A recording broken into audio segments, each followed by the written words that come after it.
అధ్యక్ష, మిత్రులారా, వేదికపై ఉన్నటువంటి పెద్దలు, వేదిక ముందుటున్నటువంటి కామ్రేడ్స్ అందరికీ కూడా ఉద్యమ వందనాలు.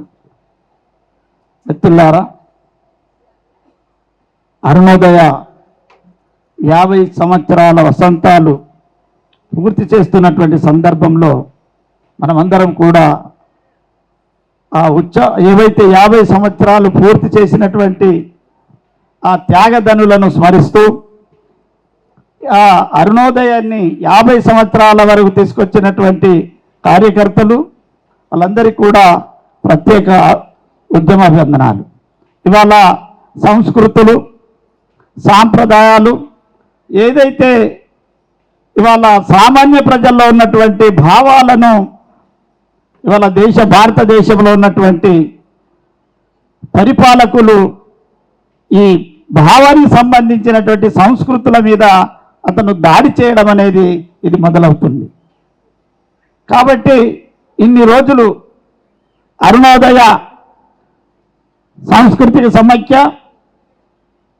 PDSU, POW ఈ 3 సంస్థలు కూడా ఎంతో త్యాగాలతో వాళ్ళు నిర్మించినటువంటి ఈ సంస్థను ఇప్పటి వరకు తీసుకొచ్చినటువంటి కామ్రేడ్స్కు ప్రత్యేక ధన్యవాదాలు.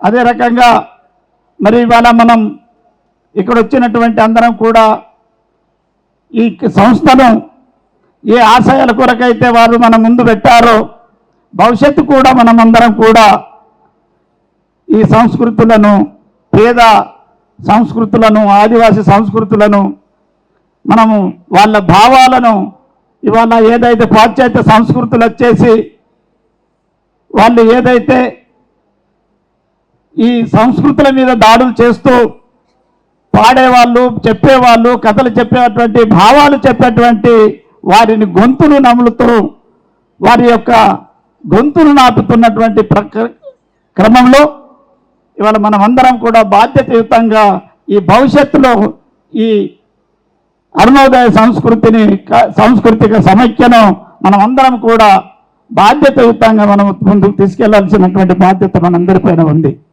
ఎందుకంటే ఇవాళ ఆదివాసి ప్రాంతాల్లో ఉన్నటువంటి సంస్కృతులు కావచ్చు, గ్రామీణ పేద ప్రజల్లో ఉన్నటువంటి సంస్కృతులు కావచ్చు, లేదా వాళ్ళ భావాలు ప్రకటించేటువంటి భావ స్వేచ్ఛను కావచ్చు, వాటి అన్నింటినీ కూడా ఇవాళ ధ్వంసం చేసి ఇవాళ పెట్టుబడిదారులు, దోపిడీదారులు ఒక వ్యాపారంగా వస్తున్నటువంటి ఈ క్రమంలో మనమందరం కూడా చైతన్యం కావాల్సినటువంటి అవసరం ఉంది.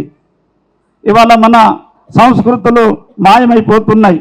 గ్రామీణ ప్రజల మధ్య మనం చెప్పేటువంటి భావాలు కూడా మాయమవుతున్నటువంటి సందర్భం.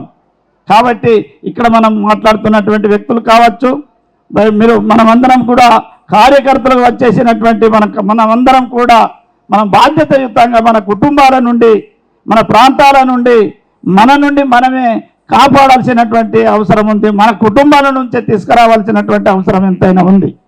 ఇవాళ మీరు ఒకసారి ఆలోచించాల్సినటువంటి అవసరం ఉంది. మిత్రులారా, ఇవాళ ఆదివాసి ప్రాంతాల్లో మీరు చూసినట్టయితే ఇవాళ గోమాత రక్షణ అనేటువంటి, గోమాతకు రక్షణ ఉంటుంది, కానీ ఆదివాసి సంస్కృతులకు రక్షణ లేదు. ఆదివాసులు బతుకుతున్నటువంటి ప్రాంతానికి రక్షణ లేదు. ఇవాళ దేశంలో బేటీ బచావో అంటారు, అన్ని హక్కులు వాళ్ళకు అన్ని కాపాడాలి అంటారు, కానీ ఆదివాసి ప్రాంతాల్లో మనిషిని గుర్తించలేనటువంటి పరిస్థితులు మనకు అనిపిస్తున్నాయి. ఇవాళ ఒక చెట్టుకు రక్షణ ఉంటుంది, అక్కడ ఉన్నటువంటి పుట్టకు రక్షణ ఉంటుంది, కానీ అక్కడ జీవిస్తున్నటువంటి ఆదివాసులు వాళ్ళ పూర్వ సంస్కృతులు, ఆ సంస్కృతులు ఏమంటే ఆ పూర్వ సంస్కృతులు కూడా ప్రకృతి సంస్కృతులు, ప్రకృతిని కాపాడుతూ వాళ్ళ ప్రకృతిలో స్వేచ్ఛగా జీవిస్తున్నటువంటి ఆదివాసులను ఇవాళ మిత్రులు చాలామంది చెప్పడం జరిగింది.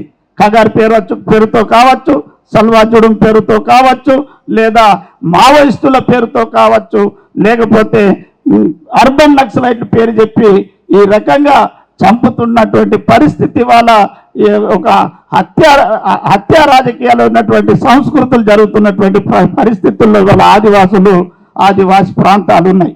కాబట్టి ఇవాళ అరుణోదయ సంస్కృతి సమైక్య చాలా రోజుల నుంచి కూడా ఆదివాసుల గురించి పాటలు పాడారు. ఆదివాసుల్లో మరణించినప్పుడు వాళ్ళ యొక్క ఆదివాసుల గురించి వివరిస్తూ వాళ్ళ సాంప్రదాయాలు, సంస్కృతులు, వాళ్ళ ఆచార వ్యవహారాలను కూడా కాపాడుతూ ఇవాళ బయట ప్రపంచానికి కూడా చెప్పడం అనేది జరిగింది. కాబట్టి ఈ రకంగా మన సంస్కృతులను కాపాడుతూ ఆదివాసి ప్రాంతాల్లో సంస్కృతులు, మైదాన పేద ప్రజల సంస్కృతులు, ఈ దోపిడీ చేస్తున్నటువంటి సంస్కృతులందరినీ కూడా ఈ దోపిడీ విధానాన్ని ఖండిస్తూ వీళ్ళు దోపిడీ చేస్తున్నటువంటి వారి వ్యతిరేకంగా ఈ అరుణోదయ చేసేటువంటి నూతన చైతన్యం సంబంధించినటువంటి చైతన్యపరుస్తూ మనమందరం కూడా ముందుకెళ్ళాలి. దాంట్లో నా వంతు కూడా, నా భాగస్వామ్యం కూడా ఉంటుందని ఆశిస్తూ నాకు అవకాశం ఇచ్చినటువంటి మిత్రులకు ప్రత్యేక ధన్యవాదాలు తెలుపుతూ ముగిస్తున్నాను. Thank you.